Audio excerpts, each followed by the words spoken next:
Alright. Welcome, everyone. Good evening. My name is Phil Gallagher. I run ThrabenU University, a site for legacy, death, and taxes. I just kind of wanted to say hello. In the first couple minutes or two here, and I'm a little bit early. I'm going to go and just kind of take some generic Q&A from the audience. And then I've got some documents down here and some deck lists that I want to look at. I've kind of got a spiel set up for tonight, but I said I was going to start at 7, and I'm just a minute or two early. So to start things off, if you have any questions or comments that you want to like throw out there before we kind of get going, I'm happy to hear those. I finally got my donation queue updated, by the way. And I realize this is probably too small to read, so let me crank this up a notch. That's better. So as far as like streams I've got going for the next couple of days, Wednesday is going to be Black Green Depths. I got a donation for that.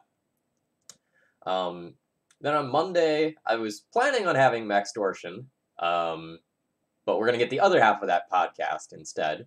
So Min and I are going to play some Blue-White Delver, and we'll see whether or not that deck is good or whether it's absolute garbage.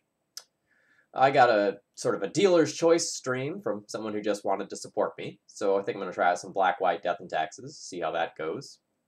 And then on the 25th, that's a Monday, I'm going to have the exhibition matches versus Phoenix. Caleb ended up out of town for like basically the last 4 days. And we were planning on doing this tonight, and he messaged me and is like, you know, I could do it tonight, but if we can reschedule, that would be awesome. And so I went ahead and did that. So those Phoenix matches are indeed coming. Why is Thalia the worst 2-1 ever printed besides Elite Vanguard? Well, because obviously it makes all of your sweet spells cost more. I mean, that's pretty clear, right?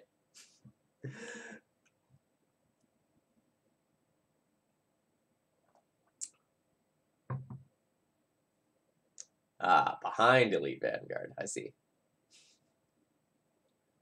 Changeling Thalia when? Yeah, so, alright, I wasn't really planning on talking about this, but like we have this Modern Horizons set that is like looming, right? And WotC has this like trend of printing sweet hate bears in supplemental products. So I'm really wondering if we're going to end up getting like some sweet hate bear that was intended for modern and will accidentally end up being like crazy good for legacy. That's kind of a secret hope of mine right now. I don't know like whether or not that's actually going to occur, but it's something that I don't know that I'll go quite so far as to say hopeful for, but I would not be surprised.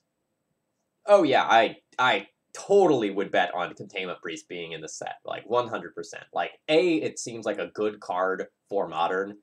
B, like, historically, there have been so many decks that would just, like, help so much with, right? So, like, right now, you've got, like, all these, like, Dredge and Phoenix decks that would be, like, very, very good against. And in the past, you had, like, Collected Company decks and stuff that were maybe not oppressive, but we're very good. So I think that's a very sort of healthy card for the format. All right. So I kind of want to do this in like kind of like 2.5 parts. All right.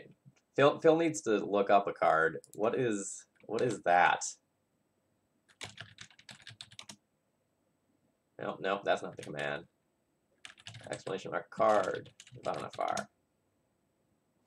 Sacrifice another creature. Search your library for a creature card with converted mana cost equal to 1 plus the sacked creature CMC. Put it onto the battlefield. Shuffle your library. So you get another birthing pod, but worse. Oh, that's neat. Well, good for them. All right. So I kind of want to do this in like 2.5 or 3 parts. I kind of want to look at like where we were and where we're going. I want to look at some deck lists, and then I want to kind of like give my opinion of like how our deck's doing right now. This is not really meant as a one-way lecture. This is kind of meant as something that's, you know, meant to be somewhat interactive. So it's going to have kind of like a podcasty feel tonight. And if at any point you have some questions or comments, throw them in the chat, and we'll kind of deal with them as we go along. So I've been playing a lot of Legacy, off stream, a very significant amount with decks that you maybe wouldn't expect. I just kind of got the itch again. It started 2 or 3 weeks ago when I decided, like, hey, I want to play in a Legacy challenge, and then I won that Legacy challenge. And from there, I just kind of like got the urge to like keep playing. So when I decided to play in that challenge, and obviously it went well for me, kind of where the format was at is we were kind of at like the start of Chalice versus the world. And by that I mean there was a very clear polarization between like the Chalice decks fighting the non-Chalice decks, and it kind of felt like those were the two viable strategies in Legacy. And it very much had a feel to Vintage, where like you have the shops versus not shops deck, and then like there's Dredge too. And like at that time, Blood Moon was very powerful. Chalice and Trinisphere were excellent. And Brainstorm still is at a relative low, especially if you compare it to, like say the Deathrite era of Magic. And yes, I mean the urge to keep winning. When you run hot, you keep going, right? But spoilers, I have stopped running hot with Red Prison. We'll get to that in a second. And I think that the way that many decks were attacking the format is they were trying to cheat in some capacity on mana. D&T is sneaking Ancient Tomb into its list. The various Stompy decks are using the Soul Lands. Even some of your fairer decks are starting to slip like Lotus Petal or Chrome Mox or Mox Diamond into them. And we started to see a sort of strange bit of experimentation in alternative like Chrome Mox decks from people like Matt Soul. There was the Cleric Stompy deck and a slight resurgence of Sylvan Plug because combo was at a relative high. For a little while, when I went and like played my leagues that I was jamming with Red Prison, like I would play combo like 4 out of 5 rounds very, very consistently. And so I was putting up crazy great results with the deck. But then very quickly, things changed, and I think Red Prison became a significantly worse choice. And yes, I say that, recognizing that it did still get like second in the challenge yesterday. Like, I get that. Like, you can still run well with the deck. The deck is still very objectively powerful. But I think it's losing out on a lot of the free wins that it was getting because the metagame is adapting. Kind of the first thing I want to talk about is that like we're seeing a significant amount more of blue-white because we have 3 different viable, and I'll even say good, blue-white decks of the moment. So we have Miracles, which is either blue-white or maybe still like the slight red splash for some blasts. Varies person to person there. You have blue-white Stoneblade, and you have blue-white Delver Blade. So like let's kind of look at a Stoneblade and look at a Delver Blade list real quick. So here's Harlan Fear's list from the recent SCG Open. It was in Syracuse. And this is kind of more or less typical of the shell. I think there's not necessarily a fully established list yet, because I keep getting blown out by weird stuff, like the Delver player who played Supreme Verdict in one of my recent streams. So weird things are happening here. So it's kind of always been my opinion that this deck is very poor deck building.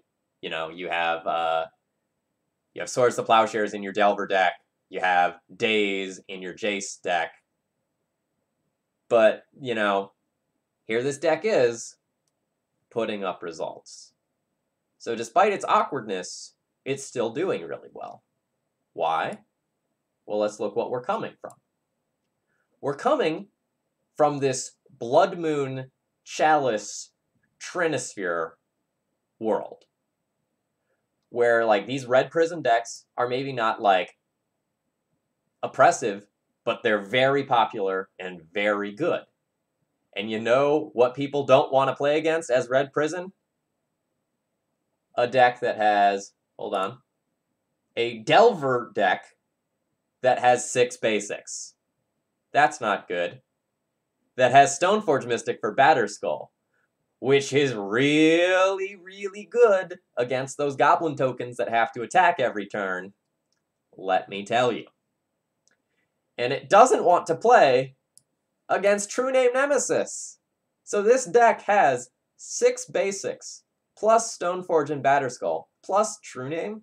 Like, this deck and Stoneblade, they're red prison killers. Like, you just don't stand much of a chance in those matchups. And more generally, some of the flexibility of the Delver Blade is putting it in a pretty good place. And Min, in chat here, wrote a fantastic article about sort of like the nature of the deck, and while on paper it doesn't really look like it's good at anything, it's kind of just good enough at everything that it ends up with some pretty good matchups across the field. Does any fair deck want to play against True Name? I feel like True Name is more dominant than it has been in a while. Well, yeah, I absolutely agree with you. So, like, more generally, like, these blue-white decks are on the rise. So, like, let's look at a Stoneblade list, too. Gutshot the Bob, thank you very much for your... I wanted to say continued support, because I feel like you've subbed before. But it's not saying it's a month streak, so I don't know what's up there. But either way, thank you for throwing your Twitch Prime money this way this month. So here's another list from the top 8. And, you know, if we kind of look at this same thing here, yeah, I know, like, the Twitch Prime subs are all sorts of wonky. You know, it is what it is. So, like, just kind of, like, looking at the numbers again, like, we have a whopping 5 islands here. And no planes? Okay, that's weird. Oh, no, there, snow covered. Yeah, there we go. 7. So again, we have 7 basics here, plus True Name, plus Stoneforge. Like, this is the recipe for disaster for Red Prison. Ah, Grizzlepuff, thanks for following. Hello, hello. I enjoyed your discussion of the metagame as well on the Everyday Eternal podcast. I just listened to that this morning. Okay, so like to answer a couple chat questions before I continue on. Does Mono Red have any tools that can help push back against Blue-White Stoneblade? Yes, but not with the way the deck is currently configured.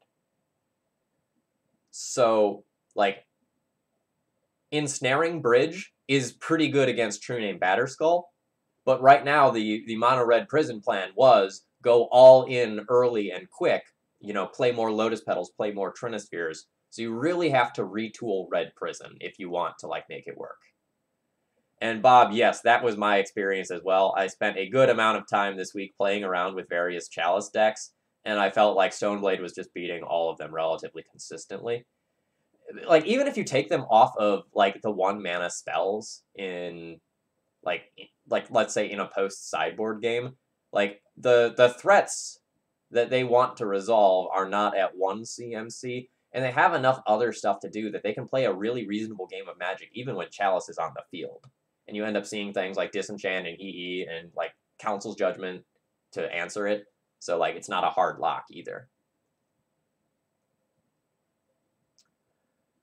Yeah, so, like, Stoneforge is a good way to bully on Chalice decks, and I think, like, this is going to be pushing the Chalice decks out of the metagame. Like, for a while, I felt like I was usually, like, going back and forth between, like, having a 4-1 and a 3-2 in my Moto leagues, and then I just started bottoming out of leagues. Like, I think I scrubbed out of, like, 3 leagues in a row with Red Prison before I was finally like, you know, I probably need to put this down for a little while. And I don't know if that was, like, entirely the metagame being bad, or people, like, now knowing that I was on Red Prison and mulling a little more aggressively to beat it, but I didn't really feel like it was in a good place. So kind of another trend that I'm seeing is that the Delver decks are not putting on as fast of a clock as they used to.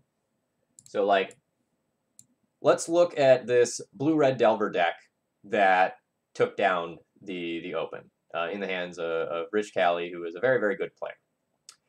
So historically, when we look at blue-red Delver, we are used to seeing Monastery Swiftspear, like Goblin Guide, those sorts of threats, where they hit play. You know, Goblin Guide does 2 a turn until it dies or the board gets stalled. Monastery Swiftspear probably averages 2 damage a turn, but sometimes you get cheeky and you get to do a little bit more. But when you look at the threat base here, like we're trending much more towards a mid-range deck, really, instead of just like a pure full-on like aggressive tempo deck. So, like, Terramander is obviously a very viable legacy card. I don't think it's the greatest card in the world.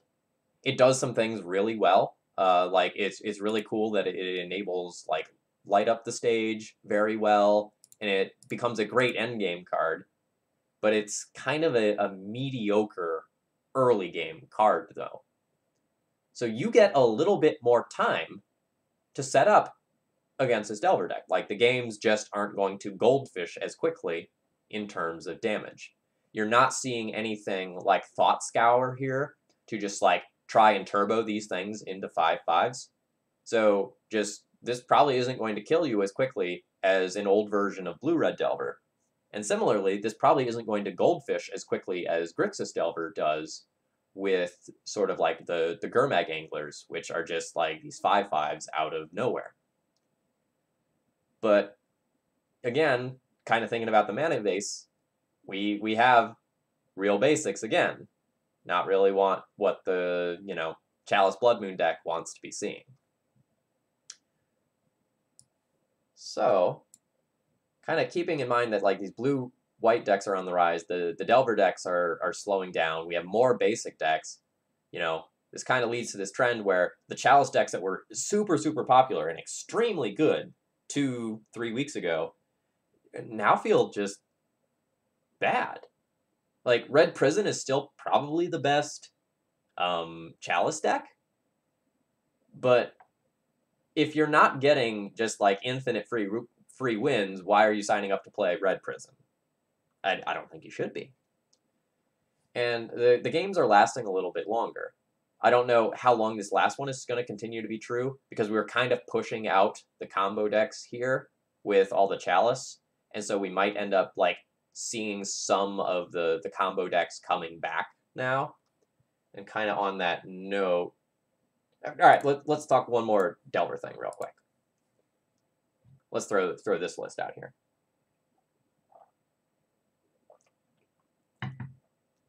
So here's a Grixis Delver list from, you know, the same big event.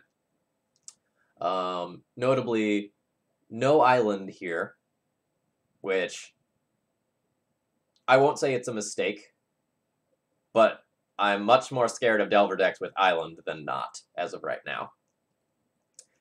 And I think right now, if you want to be playing Grixis Delver, I think you should be playing either Bitter Blossom or Dark Confidant. There was a good discussion about this on, or Dark Confidant specifically, on one of the podcasts I listened to this morning. I don't remember which one it was, because I listened to both Everyday Eternal and, oh geez, what's the new one with Wilson Hunter and Anurag and Bryant Cook?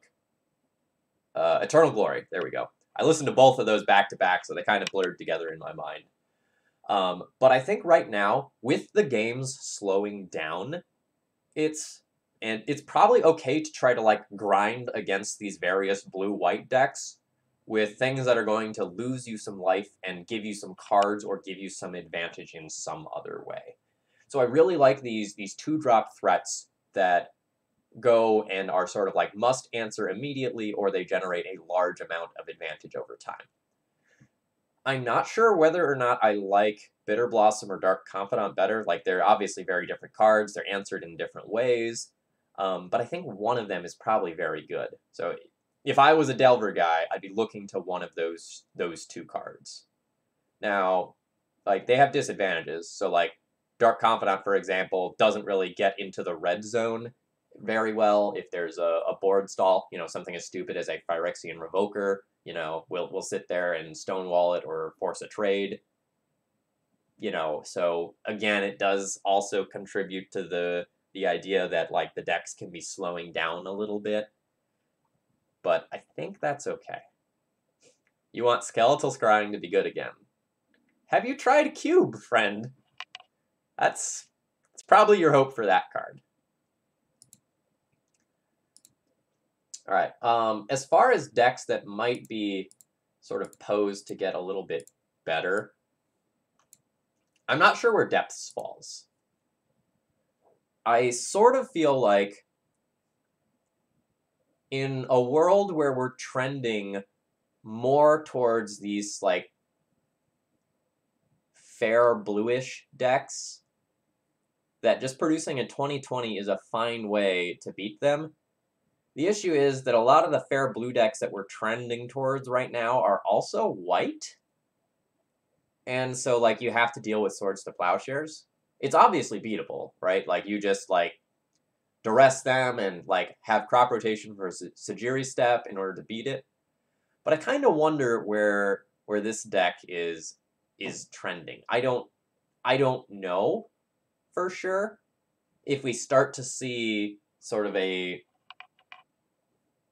resurgence of things like Grixis. Historically, that deck has had a huge amount of trouble dealing with a Merit Lodge. You know, they usually end up with about, like, 2 Edicts and a Liliana to just, like, hard answer it, and that's not really a safe place to be. So I think right now, it's not quite the time for this deck, but I have my eye on this one as one that, like, we'll probably be seeing more of. I think Tundra decks are basically a buy for Depths. I was 4-0 in Syracuse versus Tundra decks with Depths. All right, that's really good to know. I don't play a ton of Depths. I will be playing it on... what day was that? I will be playing that on Wednesday, so I'll get a little more experience with it. But I think this has a lot of real potential. Yeah, Sylvan Library is insane. That card's very good. Matt Soul got a 5-0 or 2 with Sylvan Plug, which I assume was largely on the back of Sylvan Library, because let me tell you, I tried that deck out, and it felt like a disaster. Sylvan Library can do a lot of work.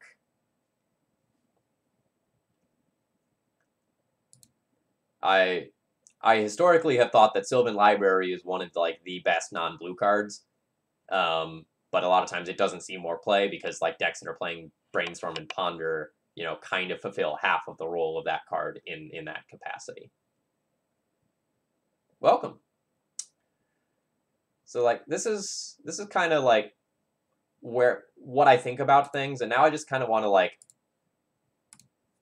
talk about decks specifically a little bit. So I took about a dozen of, like, the best decks in Legacy right now, and I kind of stated my current opinion about them. Like, obviously, there's going to be a little bit of, like, flux and adjustment as the weeks move forward, but this is kind of my thoughts as of right now.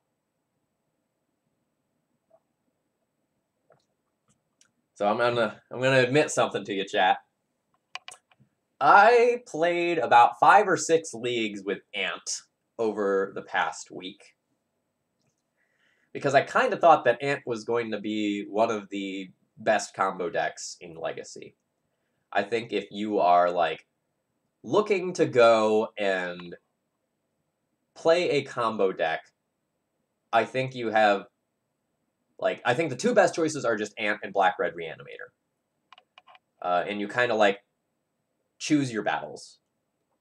I think Ant is very good against all of the blue crap that's running around, except maybe Miracles. Miracles has counterbalance again, and that makes things kind of tricky. But in messing around with Ant, I discovered that Past in Flames is just a stupid, stupid magic card. And I kept getting into these positions against these blue decks where I was like, God, how do I beat this Delver deck? They have like 4 counterspells in hand and a Stifle. And then I would beat them, like actively surprising myself. And like, even though I was losing a lot to Miracles, I kept going like, you know, I still have outs to this counterbalance plus Jace and Force of Will, and that was just really cool. So I think if you're experienced with it, Ant is probably a very good choice right now. I don't consider myself proficient with Ant. You know, I'm probably good enough with Ant to, you know, have a 60% win rate or something like that and, you know, break even in my leagues over time. But the thing about playing Ant is when you make a mistake, you oftentimes just, like, lose. If you make a mistake when you're playing something like D&T, you go like, man, I messed up. You know, my opponent, you know, is at 3 more life than they need to be. This kind of sucks. Or you make a mistake with Miracles and go like, oh god, now I need to dig to an answer for that. You know, I could have gotten myself out of this situation. When you mess up with Ant, you have like 7 mana floating, you cast a Past in Flames, then you realize like, uh-oh, I'm missing something that I need in order to safely go off, and you lose because of it. So I think Ant's very good, but I think one of the harder matchups, they're like Miracles, and then the Chalice decks are hard, and the Chalice decks are disappearing. So I think Ant is super, super well positioned, but I don't know that anyone can like pick it up quickly enough at a high enough level before like the GP or anything like that. I have funny noises. The Foil Guy 87, thank you very much for following. I hope you're enjoying. And sort of similarly, I think Black Red Reanimator is doing like the most powerful thing that you can be doing in Legacy as quickly as possible, and just like trying to produce the Griselbrand as fast as you can. I think that strategy is quite good. No one is able to put up the same degree of results that Eric is with it, but that doesn't mean the deck is bad. I just think that like understanding your role in the post-sideboard games and making those mulligan decisions is very, very tricky. Yeah, Cyrus keeps saying that Ant is the most powerful deck in Legacy, and like obviously he's a pilot of that deck, but I don't really think he's wrong. I feel like Ant is fantastically positioned and has been for quite some time. I think it's pretty easy to pick up Ant and become, say, 70% efficient with it, but improvement beyond that takes a huge amount of reps. And while I'm comfortable playing Ant on Moto, when I can sit and tank for 5 minutes and like figure out exactly what I need to do, I could not play Ant quickly enough in paper to avoid slow play warnings. Schultz Cubed, honestly, lands does not make my list of things that I'm actively considering right now at all. I've seen very, very little of it online.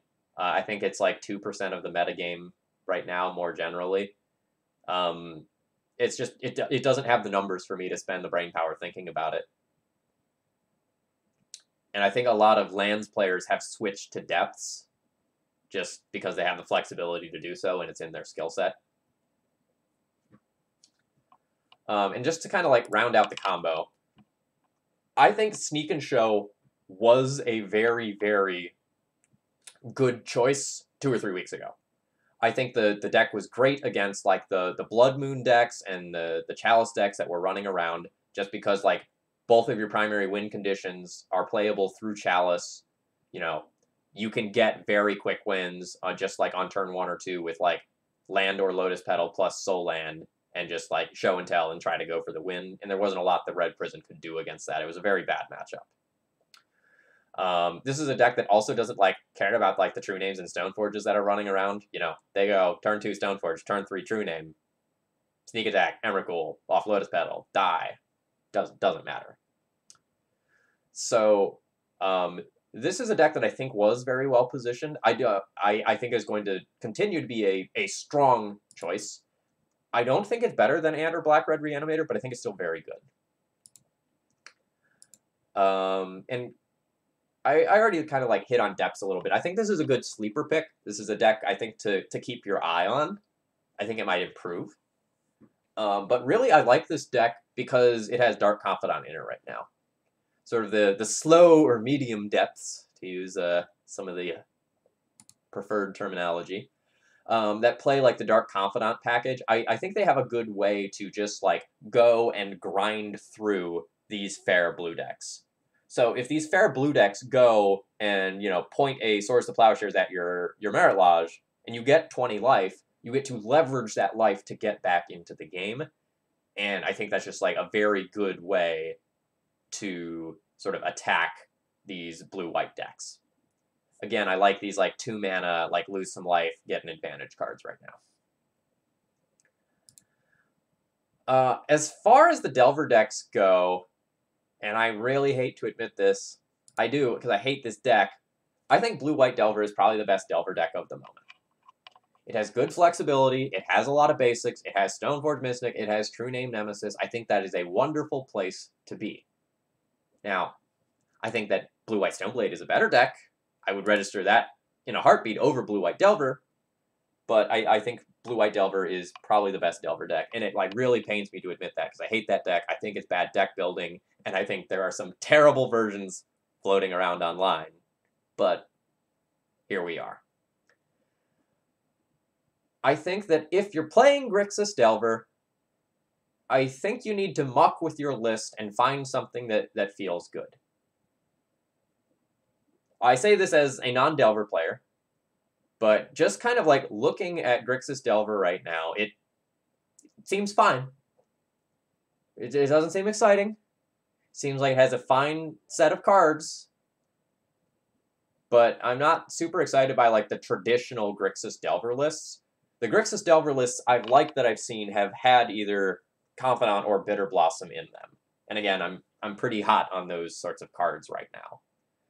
So I think if you are an experienced player with Grixis Delver, you know, you don't need to go and change deck lists. Or, sorry, you don't need to go and change decks, but kind of like adjust your deck list, be prepared for more Stoneforge Mystic and more basics, and like figure out how you want to fight that.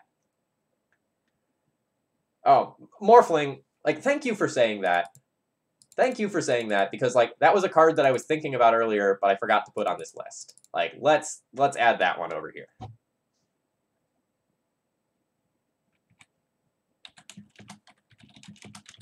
I have gotten like absolutely destroyed by Spell Snare recently. Like, just to highlight this, like the tutors in Ant, the animate deads and exhumes from reanimators, you know, the young pyromancers, the Stoneforge mystics, you know, hard casting the Jitte. There's so many things right now that like this goes and fights.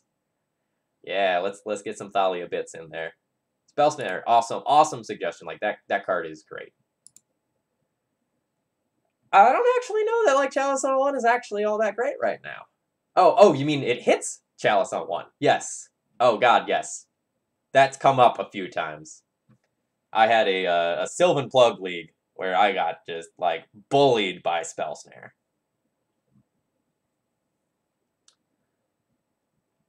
Yeah, what you do with the flex slots of blue decks right now is super interesting.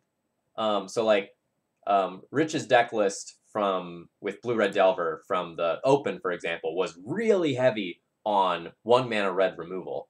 Like, it had bolts, it had chain lightnings, and I think it had like 2 fork bolts as well. And then there were other people who were like, "Are you crazy? Like, you're not like playing like a bunch of like pierces or snarers in those spots." So there's definitely room for customization. I've seen some people trending back towards Stifle as well.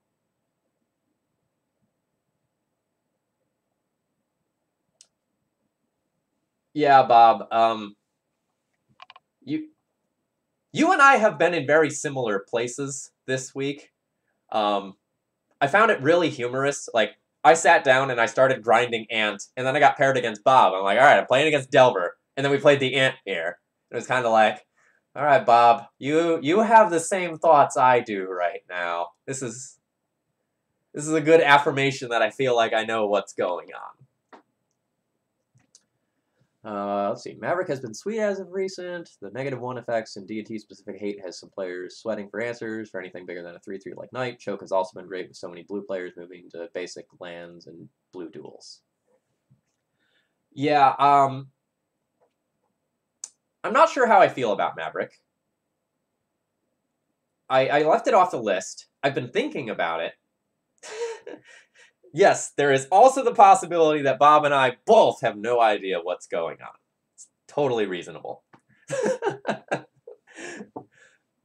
All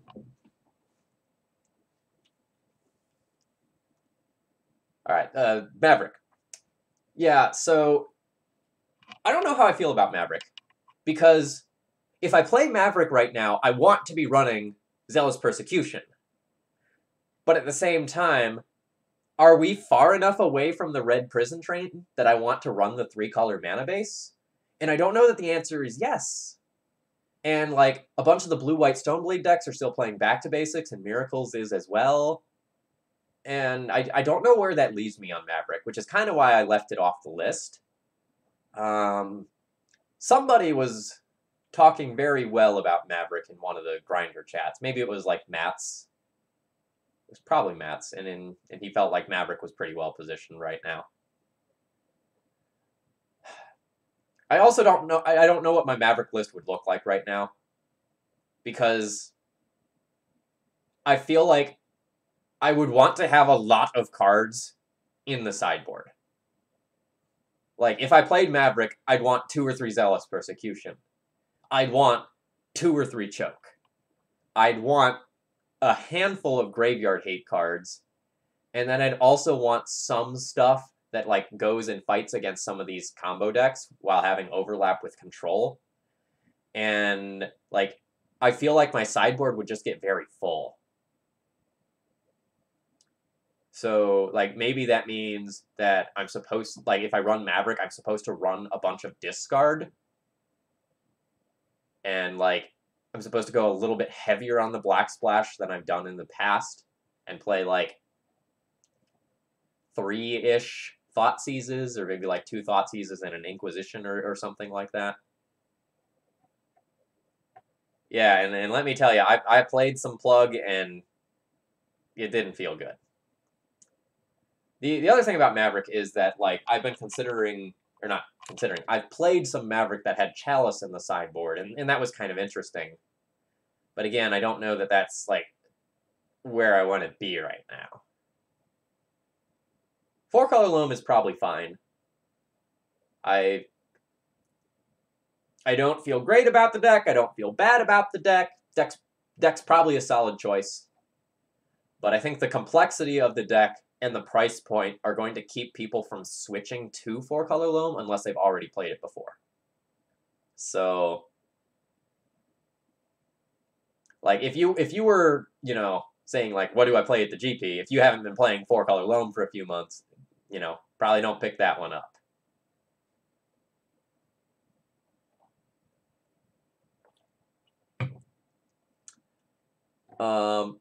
Luanil, it's sort of the same reasoning that I use for, like, playing Chalices in the sideboard of D&T. I like what I'm doing in Game 1, but in the post-sideboard games, like, having the flexibility to just, like, drop something super hateful on turn 2 historically has been very, very good for me.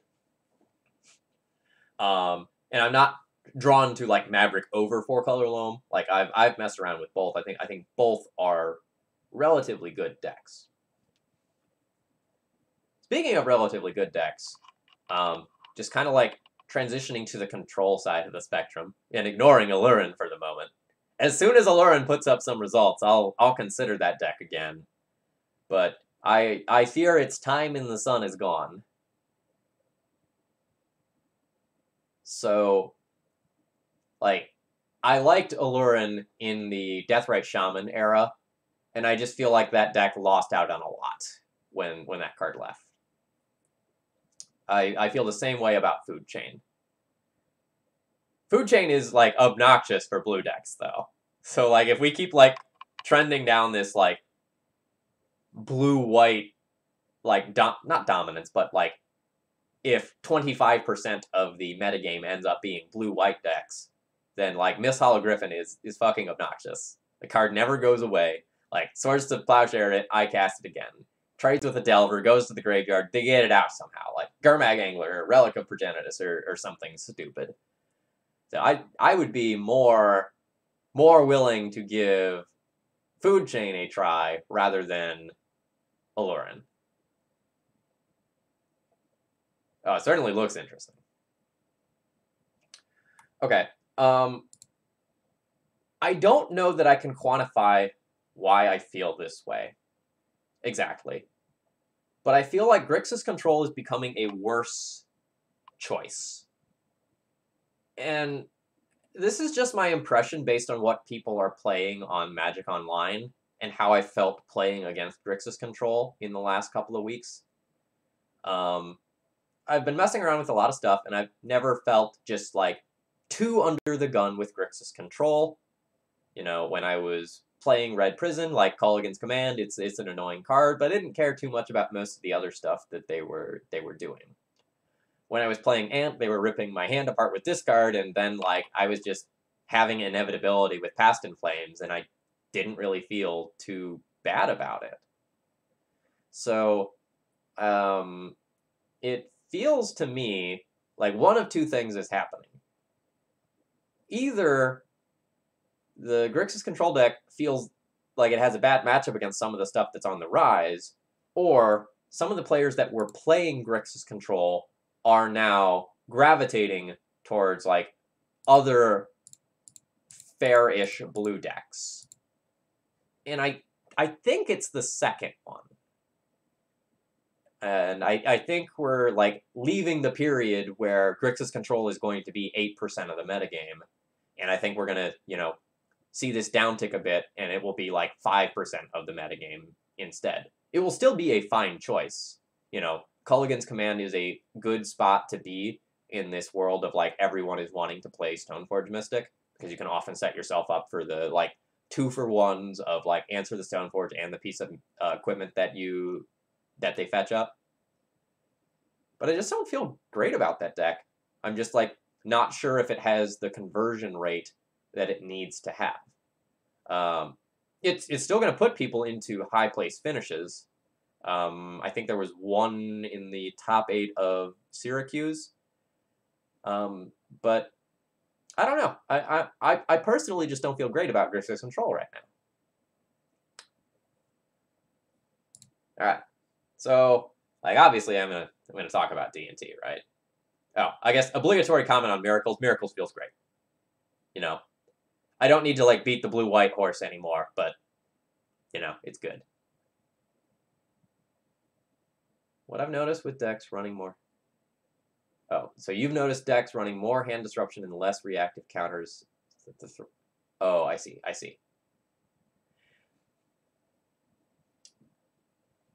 Yeah, Snare... I can't sing the praises of Snare enough. Yeah, agreed. So, I think that D&T is in an okay position. I don't think it's great. I don't think it's bad. I would be comfortable playing in an event, but I wouldn't feel, like, amazing to play it. So, I don't have hard numbers here. But I'll kind of give you my estimation. Back when we were, like, in, like, the summer around, like, the PTA 25 times or something like that, or, like, when everyone was still mucking around with Rug Delver, I had, like, the highest win percentage I've ever had with Death and Taxes. I was well above 70% for an extended period of time. And, like, it was just insane. Like, it was, like, one of the few times where I've ever had, like, a sustained, like, 73% win percentage, like, on Magic Online. That was just, like, nuts for me. I had a good run with it at Richmond, and I felt great. And since then, I've been lusting after those days again.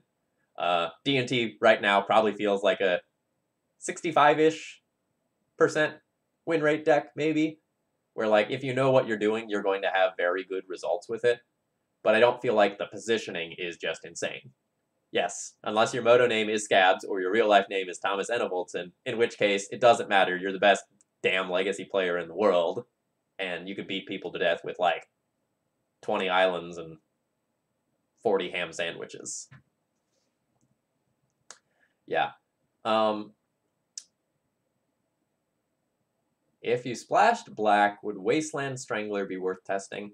Morphling, I think that's sort of like an appropriate modern power level card. Like, I think in modern, it's worth the, like, work it takes in order to enable that, but I'm not really sure that the same is true of Legacy. Like, you can still send stuff to the Exile Zone, but the modern deck does it a little bit better. Like, you have a few more enablers. And, like, they're playing some things like Thought-Knot Seer as well, so I think it works better there. If I'm splashing black, I'm looking at Dark Confidant and Orzhov Pontiff. And honestly, that might be worth exploration. More generally, my experiences with Death and Taxes right now are that Serra Avenger is insanely good right now. It is trading or like beating out the threats from Delver. Like Avenger lines up very well against like Delver, early game Terramander, like Young Pyromancer, flies over True Name Nemesis, flies over the other sort of things that might be clogging up the board, like Stoneforge Mystic. Serra Avenger feels great, and Phyrexian Revoker feels fine. Or, sorry, not fine, like, actively good. The last time I streamed with D&T, like, every time we drew Revoker, it was just like, oh my gosh, Revoker is exactly the card that we needed to get out of this stupid spot. So if I were to play D&T right now, a stock mono-white list for me would probably start with 2 Avengers and 3 Revokers right now. And I would really, honestly consider playing black. And I haven't felt like a splash has been good in the last, like, 9 months or something crazy like that. So for me to say that is telling. There's a lot of True Name Nemesis running around right now. Like, it's in Blue-Red Delver. It's in Grixis Delver. It's in Blue-White Delver. It's in Blue-White Stoneblade. You know, Grixis Control even sometimes has 1 or 2. So, like, I think these -1, -1 effects are very underplayed right now. And if I can find a way to shove 1 into my deck, I would. I would even consider, like, something as bad as Holy Light in a mono-white version. Miami Shark, the thing about Fleshbag Marauder is that while it's a neat effect, it's a very bad top deck. And that very much matters in this deck, because a lot of times, like, you're trying to play these late-game attrition things, and a lot of times, like, you're going card for card against your opponent, and you get into these top deck wars, and you want to have the better top decks. And Fleshbag Marauder is a very bad top deck. Well, Technomage, the good news is I'll be dumping this on YouTube when I finish, so you can catch the beginning of this. Minister of Pain. That's another one of those, like, -1 effects, right? Is it, like, sack a creature and you give their creatures -1, -1?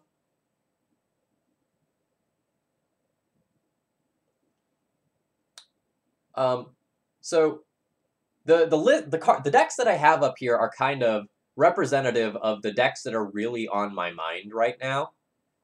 And so, for example, with Eldrazi, I think Eldrazi and Red Prison are kind of like the same deck, right? Like, it's a stompy deck that is focused around, like, early disruption and beating down. And I think a lot of things that I would say about Red Prison are true about Eldrazi as well.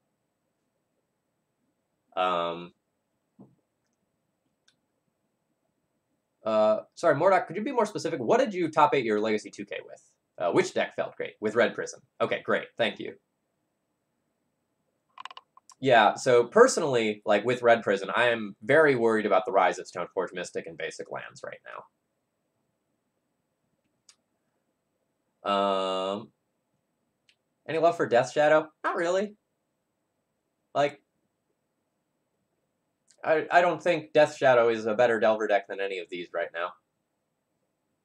You know, certainly playable, but doesn't feel awesome to me. Like, it just feels so bad to, like, play out 2 threats, one of which is a Death Shadow, and, like, say have your Gurmag Angler Swords to Plowshare and take the like, Death Shadow with it because your life total becomes too high.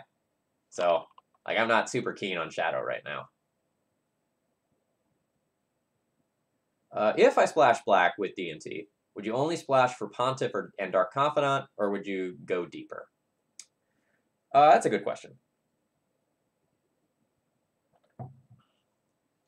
So, essentially, with how the math works of mana bases, when you're playing a splash color in D&T, you're relatively unlikely to be able to, like, cast something that's black very, very early in the game, especially turn 1. And you're also unlikely to be able to, like, cast something that is black-black. So, not having black mana on turn 1 means that you can't really reasonably splash something like Discard. So, like, you can't fight decks like these via Discard with D&T. And not being able to cast something that's black-black eliminates some possibilities of, like, this is a bad example, but something like Liliana the Last Hope, where it's a very powerful card, an effect you might be interested in, but, like, you just can't reasonably cast it. And, like, that's a bad example because, like, obviously that's a card for a different sort of deck, but it's the sort of thing that I mean. So, a lot of times, if you splash black, it's only for a couple of cards. So, like, I might be interested in trying out a couple of Bobs. You know, I don't know if it's 2, I don't know if it's 4, but I'd be interested in trying a couple of those out, and then maybe 2-ish Pontiffs in the 75. So I probably wouldn't go any deeper than that. One of the other things about splashing in D&T is you often do so off of Cavern of Souls, which means that it's very hard to actually cast real black cards that aren't creatures. So, like, casting something like a Bitter Blossom might be very hard on the mana base. Alright, so you're asking because I've been playing 4 Dark Confidant, 1 Pontiff main with only 4 fetches, 2 Scrublands, and 2 Cavern of Souls. Will we get a D&T stream tonight? Nope. Tonight's stream is this sort of stuff. This is what we're here for tonight. So, actually, while I'm on that note, the next D&T stream is on the 20th, which is a Wednesday. So next Wednesday is a D&T stream.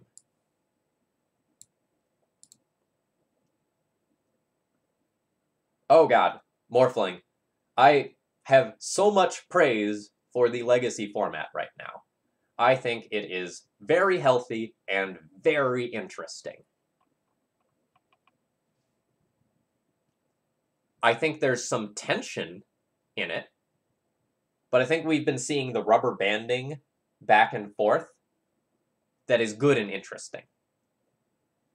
Yeah, so, like, Bob, that's a great point.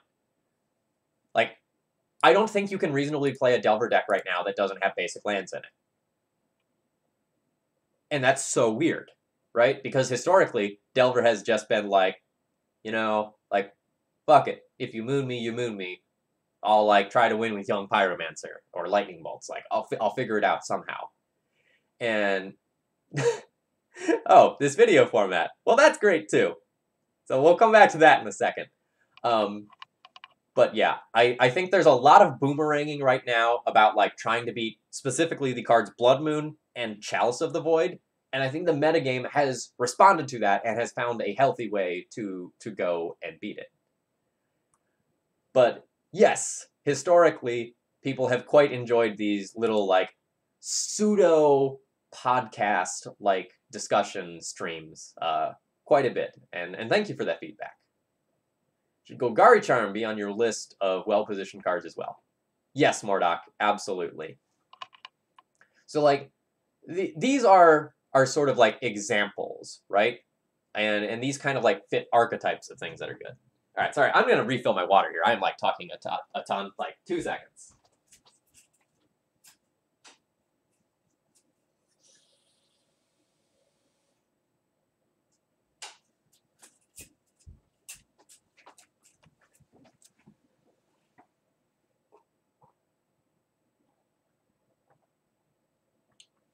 So, like, literally, well, maybe not literally, but just about any effect that is, like, 2 or 3 mana that can give a -1/-1 effect to the board is going to be good right now. So, like, your Zealous Persecutions, your Orzhov Pontiffs, your Golgari Charms, you know, I feel a little less good about Toxic Deluge, but, like, that still fits the bill as well. Anything that can give -1 effects is going to be very, very good right now.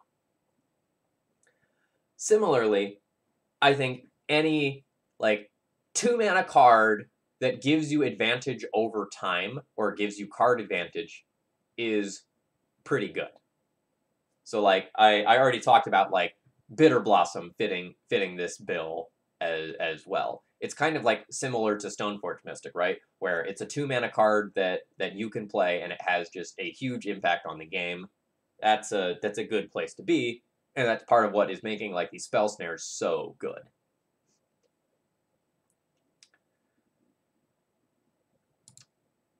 Yeah, so, like, there was a time when, like, basic island in a Delver deck was a meme, right? That was a joke.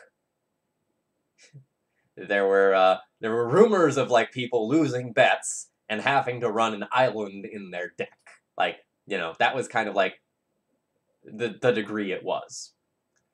And now it's, like, totally turned in the opposite way, where, like, you see Delver decks with, like, 6 basic lands, and it's just, like, mind-blowing. It has some also, like, weird implications for the format as well, right? Like, Path to Exile is significantly worse now. And, like, I've actually started considering other removal for my D&T deck because of it. Like, against Delver, Path to Exile used to be, like, strict upgrade to Swords to Plowshares. Like, it was just, like, 1 white mana, kill your thing, no downside. Other than, like, maybe they occasionally get the shuffle with Brainstorm. Or Ponder. That was it. And now, it's like, shit, is my Grixis Delver opponent playing an island? Because if I Path to Exile this Delver, and they just, like, untap and True Name me, I'm super screwed. Purple Inset. Yeah, I don't know how long you've been here for, but, like, I played 5 or 6 leagues with Ant this week, and that's not a deck that I normally play. I think the deck is very good if you know what you're doing, but I think it's hard to pick up to the point where you would be, like, comfortable taking it to a GP and expecting to be able to continue to play at a reasonable pace that's not going to get you, like, slow play warnings and to keep playing it well. No, I mean, like, if you feel like Ant is the best deck in the format, and you hear other people going, like, yeah, Ant's really good right now, you know, that should be affirming, you know, hey, I've got a pretty good read on at least something. All right, so to just reiterate some things I said about Red Prison earlier, I went from believing that the deck was, like, the best deck in the format, period, not close, to this deck is not a good choice anymore over a period of 3 weeks. I think the window where this deck was extremely good has passed. And I think it's still certainly playable, but, like, we're seeing blue-red Delver decks that have, like, 2-ish islands. Blue-white Delver decks that have 7 basic lands. Blue-white Stoneblade decks that have 7 basic lands. Miracles that has just 77 basic lands. Like, the wins are less free than they were a little while ago. Now, when you go and you get paired against, like, Ant and Reanimator, and to a lesser extent Depths, like, you can feel really, really good about those matchups. But the matchups against a lot of the blue decks are feeling worse, which is kind of sad. Because, like, Delver was feeling really good to me for a while. I made some adjustments to my list. I started playing, like, a few more Braids, so I wouldn't just get, like, you know, skunked by some early, strong, aggressive Delver starts. But then I realized, like, I was losing more and more as the games were going late, too, which is not what is supposed to happen, because they'd find a basic, cast a Stoneforge, even if I mooned them early, and then I'd die. So, like, Red Prison is still probably the best Chalice deck. I feel like it does a very good job of doing something degenerate very quickly and relatively consistently. Like, sometimes you lose to your own draws, and that's okay. Sometimes, you go all in on a hate piece. You go all in on the moon, and your opponent goes, like, Plains, Ether Vial, pass, and you go, well, alright, lost this one. We'll try again next round. So, like, the deck still does some degenerate things, but, if you have the ability to switch, maybe consider switching. Phoenix is in the position that I kind of consider to be, like, I don't know where this is going. I think Arclight Phoenix has a lot of potential in Legacy, but I think there's two problems with the Phoenix decks right now. Number one, there's not a consensus build for what you should be doing. And number two, I don't think enough players have reps with Phoenix to understand what they need to be doing at any given time. So, like, let's cover both of those points. So, number one, the first problem with these decks is that no one knows what 75 they should be playing. And honestly, I don't even know that I'd go so far as to say, like, that they know 70 that they should be playing. So, the issue is, like, there's like 2, 3, 4 colored Phoenix decks. And which one of them is the best? It's hard to say. There's a lot of interesting takes on it, and I don't know. Personally, I'm most interested in the Phoenix deck lists that also have Dark Confidant, because I feel like it gives you this weird pressure that you put on your opponent. Let me see if I can explain this. All right, I'm going to use an example from Modern. I know that's, like, totally not my format, but, like, let's go back to, like, Splinter Twin Modern. Splinter Twin Modern had you always fearing the combo finish, but then there were so many games that you lost just to, like, Snapcaster Mage poking you to death, and if you, like, ever tap out and you ever let your shields down, you died to the combo. I kind of feel like Phoenix is in a similar way, except there's this sort of weird thing where, like, the game actually goes in 3 stages. Like, you fear just, like, dying to Phoenixes on turn 1 or 2.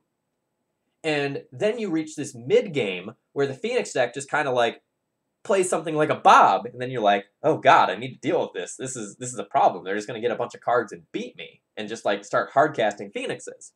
And then there's this point again where a couple turns have passed, and then, like, the Phoenix deck can just, like, go and combo you again. And I think that,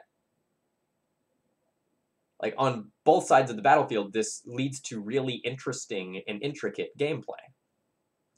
So I think the problem for a lot of people who are trying to pick up Phoenix is that they don't understand what their role should be at any given time, and they don't understand the pivot points and the signs for those pivot points of, when am I hardcasting Phoenixes? When am I planning on comboing?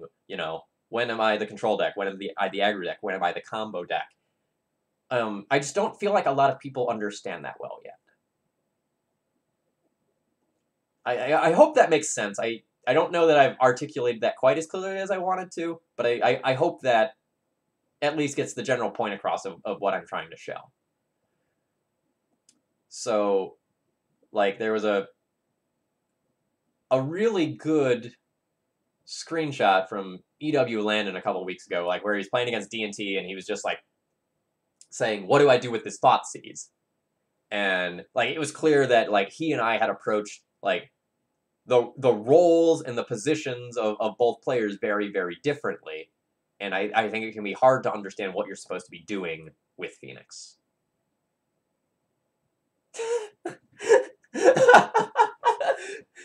Yes, it is slightly more eloquent than, you're playing the deck wrong. Stop. Yeah.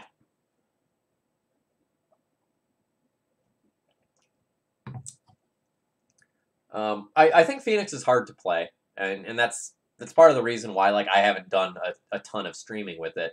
I've watched a handful of people like streaming with Phoenix, and there were a lot of times where I'm like, huh, am I evaluating this wrong, or are you evaluating this wrong? And honestly, I wasn't sure. Careta, I haven't talked about Eldrazi Post. Let me think about that for a second. Oh no, I don't always think it's them. Like, I accept that I am a good Magic player. I will say that I am a great Legacy player. But I don't know everything. And I accept that I make a lot of mistakes, and I own up to them.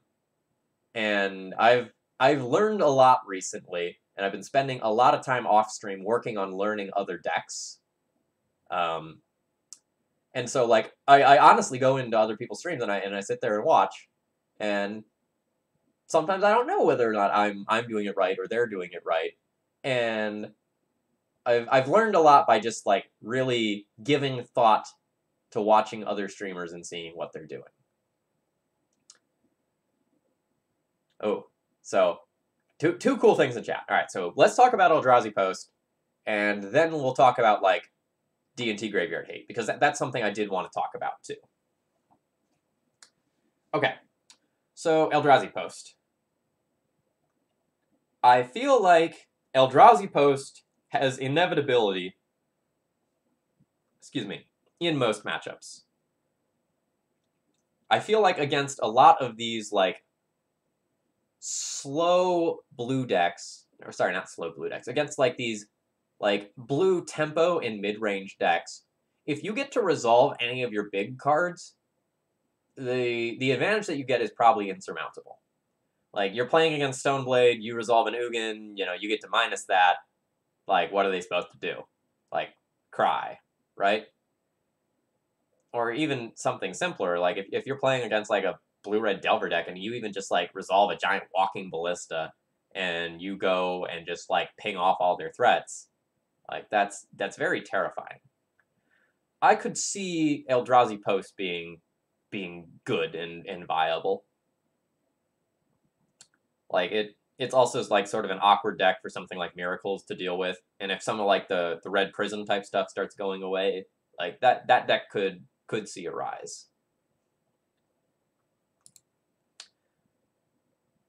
I walked away from the Classic and Open wondering to myself if I was playing Phoenix wrong.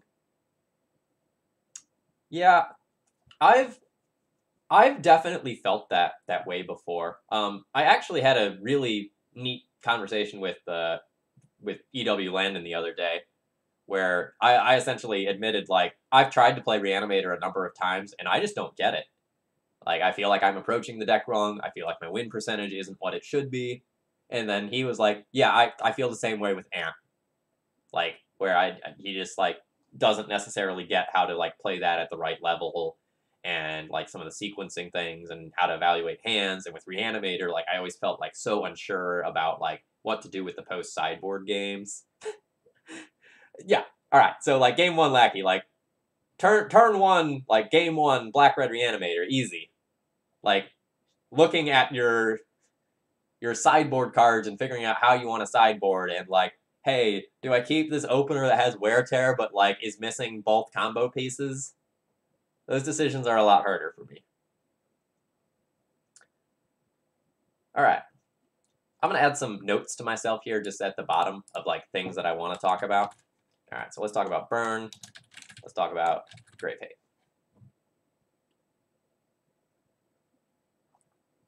Alright. Burn. So, Burn has gotten 2 tools recently. It has gotten both Light Up the Stage and Skewer the Critics, both of which I think are very good cards.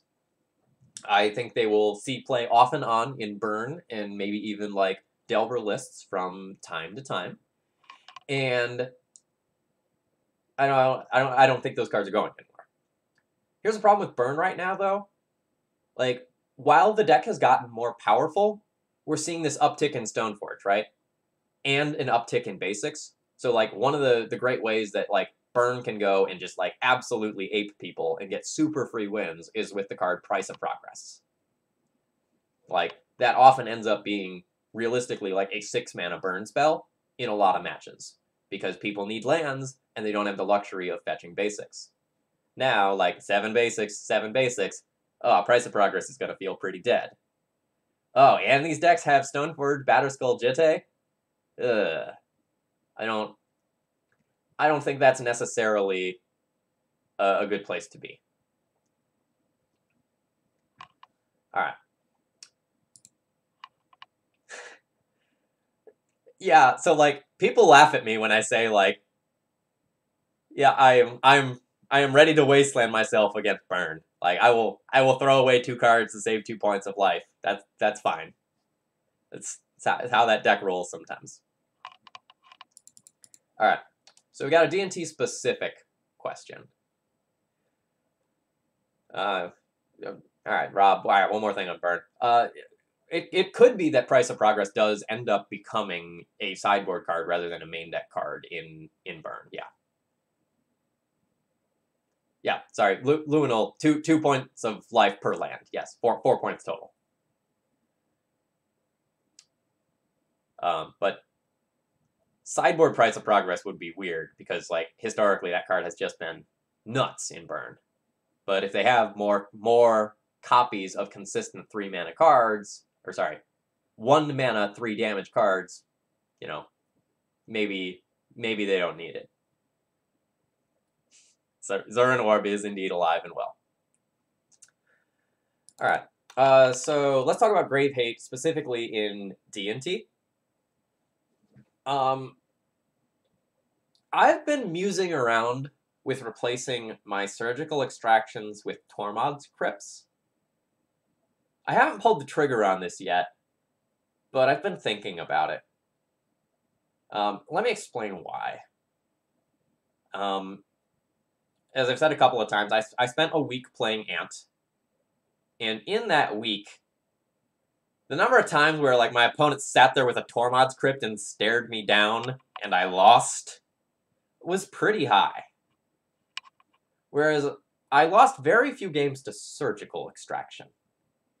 Surgical's a little annoying, but as an Ant player, like, you can oddly play around it. And this is going to sound weird to say, but even some of your past In Flames lines can play around a Surgical Extraction. It's odd, but it's the truth.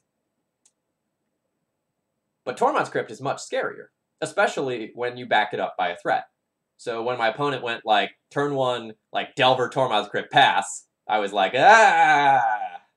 That was scary for me. Similarly, if you're going to play against Phoenix, and, like, you're going to hold this Surgical Extraction all game, well, what happens if your opponent goes, like, they have 2 lands, and they go, like, Duress you, take your or, like, Dark Ritual, Duress you, take your Surgical, Buried Alive, derp. And you still get God anyway. So I'm starting to wonder if cards that are, like, cheap or...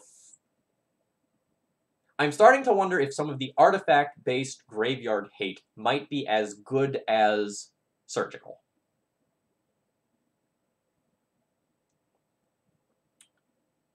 And I don't know the answer to that yet. I would probably play Tormod's Crypt over Cage. I feel like I might want Crypt and Chalice in the same matchups. And if I can eliminate that 1 mana awkwardness, I think that would be good. You're playing the spicy combo of Crypt, Relic, Cage, and 2 Surgicals. Gotta hit from multiple angles. I'm going to assume that's for your Goblin list, right?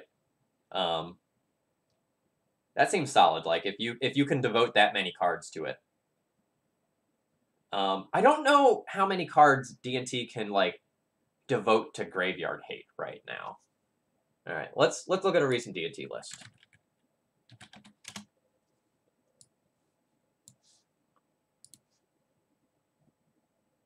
No. Tenjum top 8'd a challenge with it. That might be the most recent one. Alright. So let's look at like Enevoldson's list, and I think Tenjum is avocado toast, right? So like if we look at Enevoldson's list, he's got Priest and Surgical and Rest in Peace. So he's got 3. I'm just gonna double check that. Priest, Rip, Surgical, 3. Tenjum's list has Priest, double Rest in Peace, double Surgical. 5.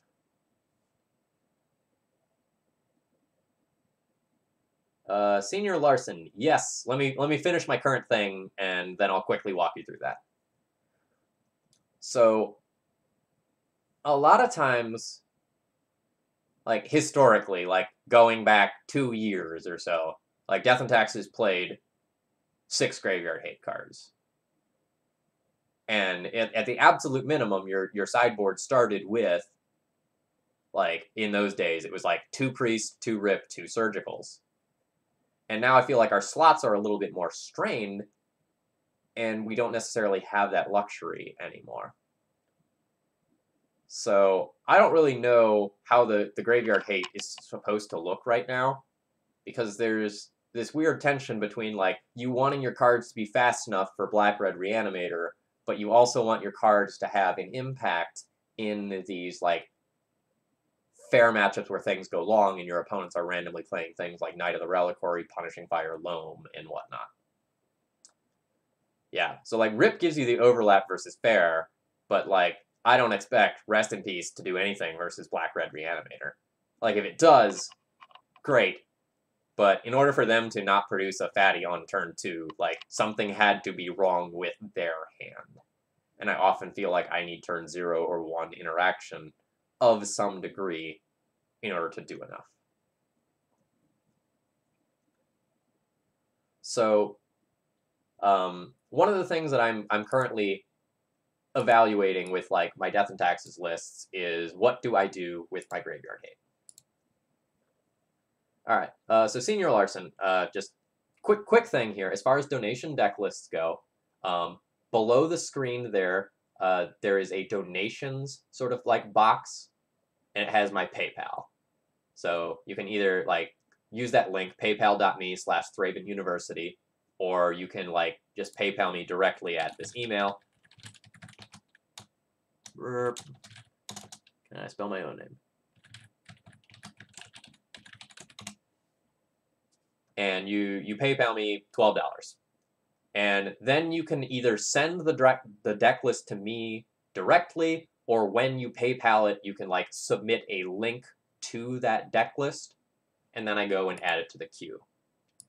So for example, you know, if I got a deck list donation tonight, it would probably go on the 23rd because I have a slot available there. And I would be happy to play some standstill decks, by the way. I haven't messed around with that very much. But the process is pretty straightforward, you know. Send me 12 bucks. I would accept 12 ducks as payment, probably. I feel like I could get more than 12 bucks for 12 ducks. So that would be fine, too. Yeah. So $12, and I do my thing. And just get the deck list to me somehow. Alright, you get to work on those ducks. I'll just keep making great content. Alright. So Vervandi, I didn't. That's a good topic. So let's add that. Oh geez, what did we do? Undo. Let's talk about some bug decks. TLDR on Avenger. Thank you, I just deleted that. Alright. So the TLDR on Avenger is that it's very good against True Name Nemesis. It flies over it, and it's aggressive coming off of Vial, while also being very good against the threats that Delver are playing right now. So it's very good. It trades with Delver. It walls out Pteramander in the early game. You know, it's very good against Young Pyromancer because it stalls the tokens and the Pyromancer itself. So it's just a very good threat in a world of like True Names and Pyromancers and like these small blue threats. Echo, the short version of our thoughts on Maverick was that I'm not quite sure what the deck list is supposed to look like, but if it's a deck list that can jam Zealous Persecution into its sideboard, it's probably an okay place to be. Luinal, that's a great point too. It's very good against the red threats as well. So if you do end up playing against Burn, having a 3/3 against a bunch of 2/2s is a good place. And sure, Lomer Boy. Then we can discuss 4-color loam a little bit more. All right. So like bug decks. I don't know how I feel about bug decks right now. Lesser Mouse Deer though. Isn't my own content great? I'm just saying. People tell me it's pretty okay.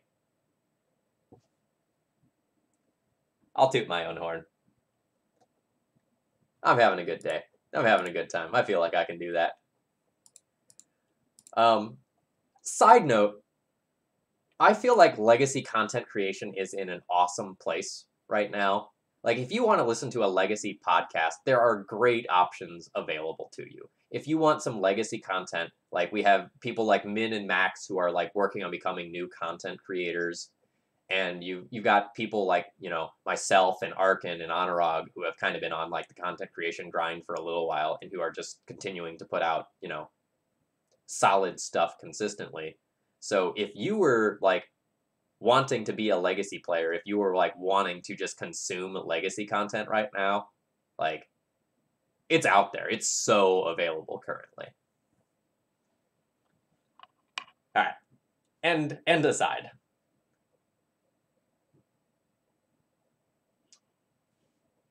So as far as bug decks go, and by that I mean like bug mid-range decks, not Negator 77 bug depths. As far as the bug mid-range decks go, I don't really know how I feel about them. I've been playing against them off and on a little bit.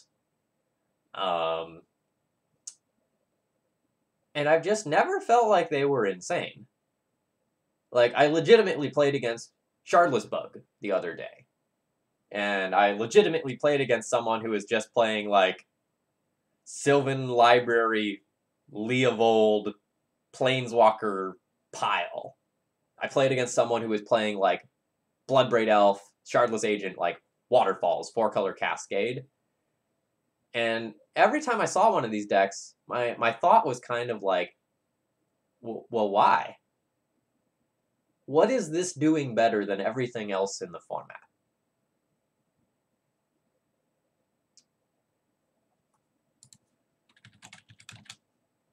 And I don't know the answer to that question.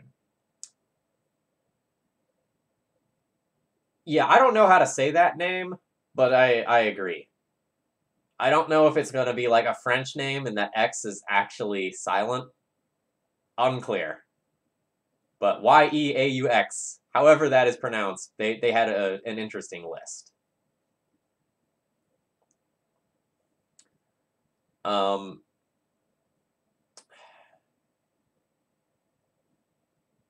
Yeah, okay, so like to just real quick, the podcasts I listened to this morning were Everyday Eternal, which is Bob and Julian's podcast, which sporadically has other guests. And then I listened to Eternal Glory, which is new, which is by Anurag, Wilson Hunter, and Bryant Cook. I enjoyed both of those quite a bit. X isn't silent in French? Look, it's a Grand Prix though, right? So like X is silent in French as a final letter. I don't think I'm wrong here.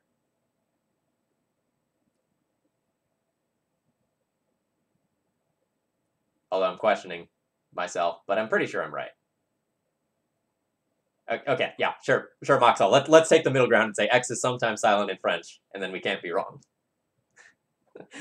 Royale with cheese. I recently introduced my my girlfriend to Pulp Fiction. It was great. The movie's great. One of the all-time greatest. Yeah, Miami Shark. I'm with you. Grand pricks. Better than the normal pricks, or worse. Alright, so, like, just kind of, like, actually getting back on topic. The thing about the bug decks is I'm never sure if they're actually better than, like, the Grixis control decks. Because, like, a lot of times they're both trying to just, like, hit you over the head with Hymn to Turok. And I feel like the recursion and flexibility of Culligan's command is often better than, like, the uncounterability of Abrupt Decay and the flexibility of Assassin's Trophy. Us English speakers understand exceptions. Yeah, especially as, like, a language teacher, I'm always, like, very receptive to, like, discussions about language. So, like, take, for example, our new, like, blue 1/1 friend, right? Like, Pteramander or Teramander, and it just, like, kind of depends on your outlook on how the word should be pronounced. Because in English, we don't use, like, PT as a consonant group that you can, like, pronounce together when it's at the beginning of a word, but it's fine if it's at the end of a word. So we say it's Teramander, but we can say opt or Archaeopteryx, and the PT is fine there. Whereas in, like, the original, like, Greek pronunciation of, like, the word pteron, which is wing, like, you do pronounce the P and the T. So, linguistic aside. Alright. So, four-color loam.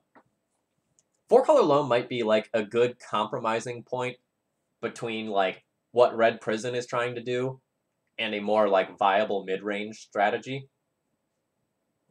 So, like, Punishing Fire is going to be good against a lot of these Delver threats that are seeing some play. So, I really like Punishing Fire against, like, you know, the young Pyromancer, Pteramander, Delver, Stoneforge sort of stuff. Like, you can eat that stuff alive. The thing that kind of concerns me about Loam right now is that, like, there's also a bunch of True Name Nemesis running around, and that card is really obnoxious for Loam to deal with. And I lost so many games playing Loam to True Name specifically. So, like, I'm not about picking up Loam right now. Yeah, I am in agreement there.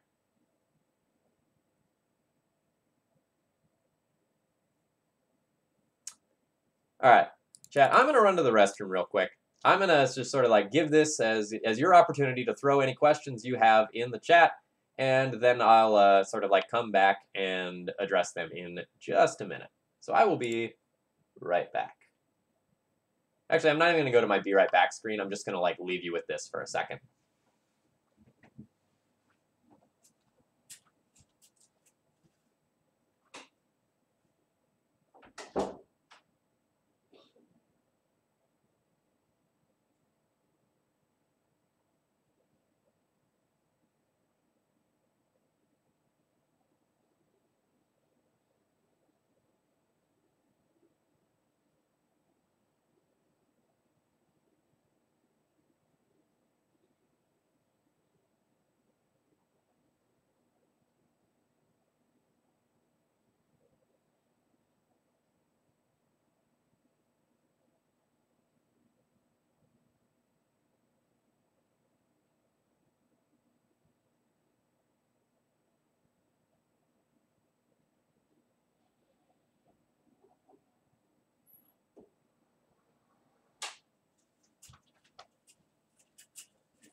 All right, I'm going to just start, like, making myself some notes before some of this stuff goes off screen.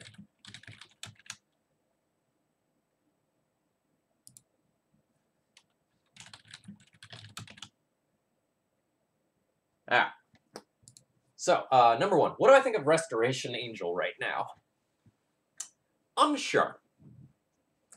It feels slow to me, but at the same time, it flies, and I think flying is very good, and it's going to beat out a lot of the other aerial threats that we see right now. So, like, it will beat out a Delver. But long term, it doesn't necessarily have absolute aerial supremacy, because out of like things like Blue-Red Delver, like you see the Pteramander, like that can turn into a 5/5 and beat it out long term. So I'm not really sure how I feel about Restoration Angel. It has some upsides, like it's going to dodge Bolt, which is not nothing right now. Like Blue-Red Delver is a very good Delver choice, so like it dodges that. It can save like some of your stuff from the other, like, not relatively large amount, but like there's a decent amount of removal in some of these decks, and it dodges some of that. If we see like Strix decreasing because there's less Grixis control around and there's more blue-white decks, like maybe it's fine. But if there's more blue-white decks, is Restoration Angel actually just going to be better than something that's lower to the ground like Serra Avenger? I don't really know. Restoration Angel would fall into the like pile of cards that I would consider playing, but maybe wouldn't end up making the deck.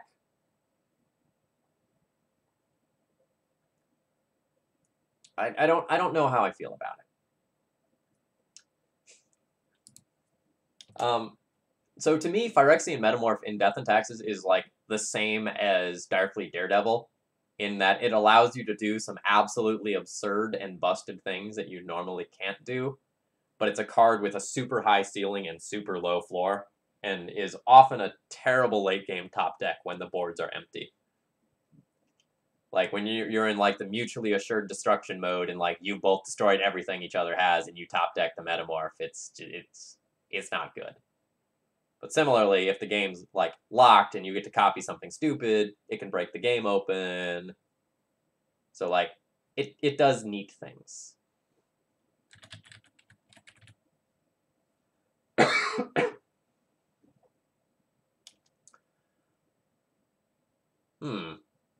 Lumberboy, that's a good point. This could be a metagame where like, since there's so many true names and since there's so many scary cards, like you do need that card that has the super high upside in order to like go and break parity in some boards. Like if you're the Death and Taxes deck and all of a sudden you get a true name nemesis, like good God, you can just go to town and bully people. Like you have more equipment than everyone else.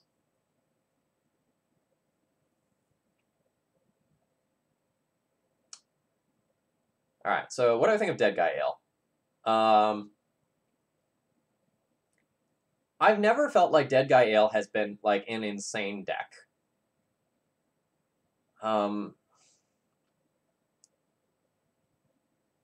The same couple of people tend to play Dead Guy Ale, and there's very few other people going into it. I think part of the problem historically with it has been like in times where Dead Guy Ale is good, Stoneblade is also good, and Stoneblade tends to be more consistent than Dead Guy Ale is. Stoneblade has a little bit of a better like top deck late game, whereas Dead Guy Ale might be like better early game. So like Dead Guy often gets to like ram 2 discard spells down your throat and then like play out a threat or something like that, and that's fine. But like in the end game, when like Blue-White Stoneblade has 6 lands and they draw like Brainstorm, you just go like, oh God, what now? But I think it's a hard sell to want to play Dead Guy Ale when you can shove True Name into your equipment deck. Best Prison deck. Probably Red Prison. But that deck even isn't like feeling as good as it did a few weeks ago. So like we may be shifting away from some of the dominance of Red Prison.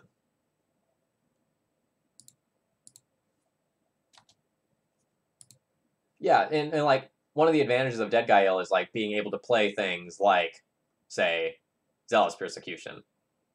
And a lot of times where you could do that, you could just play Esper Stoneblade and then like be able to cantrip towards it, and that just isn't insane. Best Bear. It's a tricky one. Wasn't there a like 1-mana green card that was like a bear literally punching someone? Like it didn't have ferocious. That's a pretty good bear. Otherwise, you take the the Office meme and say, like, false, black bear, or whatever it was. Yeah, one of the fight cards. There we go. Bear Punch. Whether or not it was actually named Bear Punch, who knows, but it sounds about right. Alright, and Goblin Lackey. Yes, I would absolutely be interested in playing some matches versus goblins at some time. At some point, message me on like Discord or Facebook or something, and let's figure that out. Just kind of looking at this month here, just kind of assuming that this ends up being the standstill deck list that someone was talking about donating for. It might not end up being until like next month or something like that. But I am not uninterested. Yeah, Savage Punch. Thank you. Cardboard Live Bot saves the day. They're one of my sponsors, by the way. I don't have the extension enabled tonight because we're not really doing anything that requires a deck list, but they've been awesome and have given me great support. And Cardboard Live is the one that is like funding the new podcast, Eternal Glory. So they're doing great things for the Legacy community. Thoughts on the Antiquity Wars deck?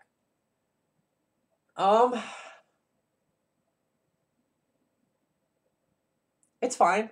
Like when I played it, it did interesting and powerful things. But if people are playing around Chalice relatively well, is that really where like we want to be in the first place? Is on a Chalice deck? And the Antiquity Wars was one that I felt was a little high variance. Like the hands where I resolved Antiquity Wars, like yeah, I usually won those. But a lot of times like the backup plans didn't feel good. Thoughts on Merfolk? Worst deck in the format. Moving on. In a more serious answer, Silly Dead Clown. I dislike Merfolk as a whole because I feel like it is not the best Vile deck that you could be playing, and it's not the best like aggressive deck that you can be playing at any given time. So I've never been particularly a fan of Merfolk, just sort of like conceptually. But like I can understand wanting to try it out right now. We're tending towards these blue Delver, blue Stoneblade decks where like when you have Island Walk, you can very much have the possibility of just like aggroing them out in a few turns. Like, and their threats are a little slower than they used to be. So like Merfolk may see a slight uptick in play, but that might be from like 0% to 1% of the format. So I don't really know that it's going to go anywhere. We talk about Karn in 4-mana Planeswalkers in general versus Cataclysm in sideboards right now. Lunal, I didn't. In D&T right now, like you pick a couple of 4-mana haymakers and you play which ones you like. I think Cataclysm is pretty good. Against these like Stoneblade decks, it often does the same thing that it does against Miracles, where like you strip them off of a Jace and 3 or 4 lands and you win the game. It's a little awkward because like sometimes they have like True Name and Jitte instead, and you have Cataclysm. It's like, well, this is a dead card. I can't cast this.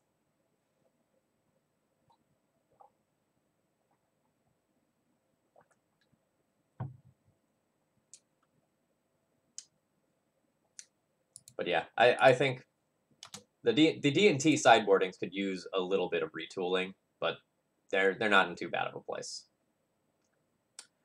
Thoughts on Mana Denial as a whole? How good is Port? How good is Wasteland? I think Wasteland is at a relative low. Like, again, like I know I'm beating the dead horse at this point, but like these decks have 7 basic lands. Like, my Wastelands have sat on the table for many turns against a lot of the format right now. Like if you get compared against like Blue-Red Delver, Blue-White Delver, Blue-White Stoneblade Miracles, and even like to a lesser extent things like Ant and Sneak and Show, a lot of times like your Wastelands just aren't doing anything. So I haven't felt super keen about Wasteland right now. Like obviously it's not a bad card. Like it's still absurd. Like the opportunities where you get to use it are nuts. Like very good against depths. Still pretty good against Grixis control. But a lot of the decks are just like dodging Wasteland right now. Port's probably better than Wasteland currently. I mean, I think I'd be fine with saying, like, Port is better than Wasteland currently, honestly. The ability to deny mana from basic lands is silly.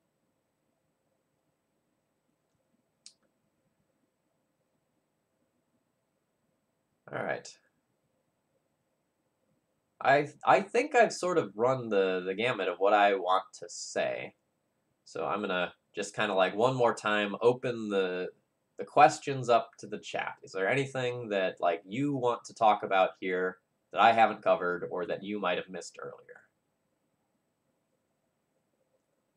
Pox. Pox hasn't been a tiered strategy since I've started playing Legacy. That was many moons ago. So I wouldn't get your hopes up. Steel Stompy. Steel Stompy is something that I think has real potential. So what Steel Stompy has going for it is that like it's a Chalice deck that can turn some Chalice somewhat consistently, and it also has a number of moving parts that are aggressive. So its Goldfish speed is probably worse than Red Prison, because like Red Prison can just like go like Rabble Master into Legion Loyalist and just like blisteringly fast kill someone. Like Arcbound Ravager and Steel Overseer, while maybe not quite as fast, can take over games very quickly. So like Maxtortion, for example, was like going and thinking about playing that in I think at the GP was what his article was about. Thoughts on Remorseful Cleric? It gets a decisive from me. Like it's often too slow for Black-Red Reanimator. It's kind of nice for things like Dredge and okay against Ant, but not as good as your other 2-drop Disruption. So I don't love it. Like not unplayable, but it's fine. I would not put it in my deck lists currently. All right, what about Elves? I haven't given Elves a lot of thought. It seems to me like there's a decent amount of Jitte running around. So I don't know that that's the greatest place to be. I also don't love like Natural Order versus tons of counterspells, because like there's some degree of like loss and risk involved. But I don't play enough Elves to know for sure. Like I owned Elves, I played it somewhat, you know, I know what I'm doing. I know some of the good tricks, but that's a question that I honestly would like direct towards Julian and see what sort of list he's playing. Thoughts about Tithe Taker. Tithe Taker is great, and go tell my friend XJ Cloud about how great Tithe Taker is. He'll love it. I swear. Pinky promise. Thoughts about Demon Stompy. Not even a real deck. Thought about XJ Cloud's mana base. XJ Cloud is a heathen who won't split his plains in snow-covered plains, and he finally got punished for his sins. So, those are my thoughts.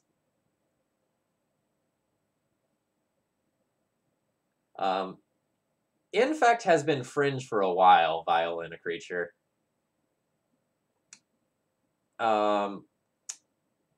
As far as like that goes, like I think there's a lot of removal in the format right now. Like I think back when Infect was like a great choice was when like a lot of the blue decks were just like literally playing 4 pieces of removal. Like it was like 4 lightning bolts or 4 Surge to Plowshares, and like that was the removal suite. I think like in those sorts of times it's like awesome to be on Infect. But if you look at like Grixis Control, where you're gonna have to like fight through Thoughtseize Him, Force, Bolt, Push, Lily, more other Lily, Jace. I have summoned XJ Cloud. It was nothing much. I was just calling you a heathen for not splitting your lands, so it's what we all expected. Best planes art. I like the lightning planes from Odyssey. Thoughts on High Tide. If you want thoughts on High Tide, my good friend Bryant Cook over at theepicstorm.com, I think put out some High Tide content today. I think he got Marcus to do a piece on High Tide, which I think I saw was like part of a multi-part article series. So I would check that out for High Tide thoughts.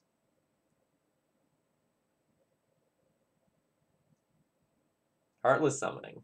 I don't even think that's really playable in Modern.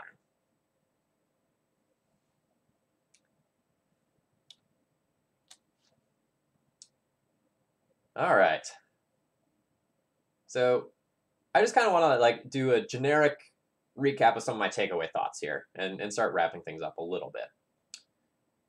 So some of my big thoughts on the current meta right now are Stone. Yeah, you can post the link to the High Tide stuff. That's fine. Stoneforge Mystic is on the rise, while Chalice decks and especially Red Prison are on the decline. The Delver decks of the moment are playing some slower threats, like True Name Nemesis, Pteramander, and things of that nature. And that means, like, even against your aggressive decks, the games are going a little bit longer. I think some of the best decks are, I think, pretty clear.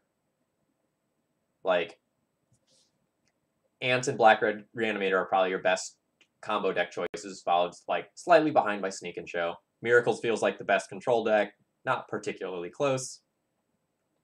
And a Delver deck with basics is going to be the best Delver deck. So like basic land stock, pretty good right now, which in turn means that like some things like Blood Moon and Wasteland are sort of on the fall. A lot of the threats we're seeing in Legacy right now are just single one toughness threats. So things like Zealous Persecution, Orzhov Pontiff, Golgari Charm, Toxic Deluge that can wipe the board in that capacity are going to be extremely powerful. And if you can run some of those cards, you should really consider it. I think 2-mana threats are at a premium, things like Dark Confidant, Stoneforge Mystic, Bitter Blossom, which in turn makes cards like Spell Snare very, very good. So this is kind of where I think we're at. You know, we've still got some time before the GP. Things will change around a little bit, but I think these are some of the decks that you really should be like keeping in mind. Whirly Girly, I assume that's Goblin Chain Whirler. You know, that seems fine, but it doesn't answer that True Name Nemesis boy at all. But I guess you can't have it all. All right. Echo, I'm glad you found it useful. A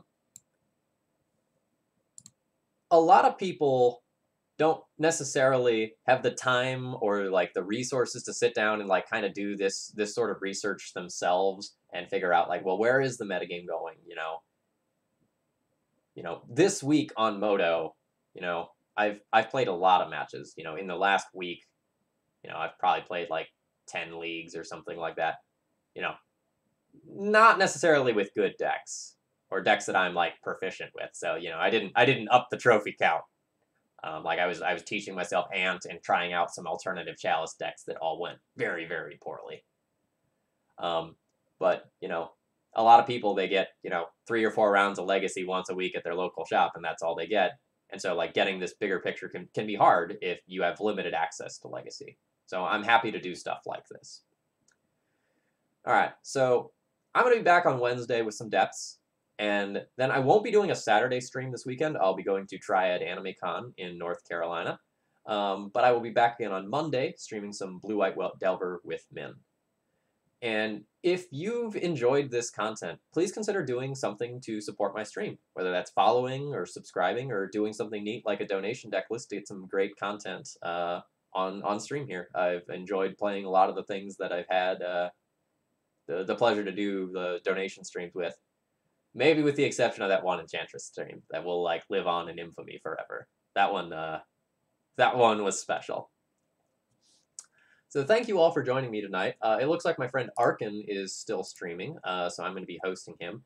He was messing around with some Blue-White-Red Stoneblade earlier. So thank you all, and good night.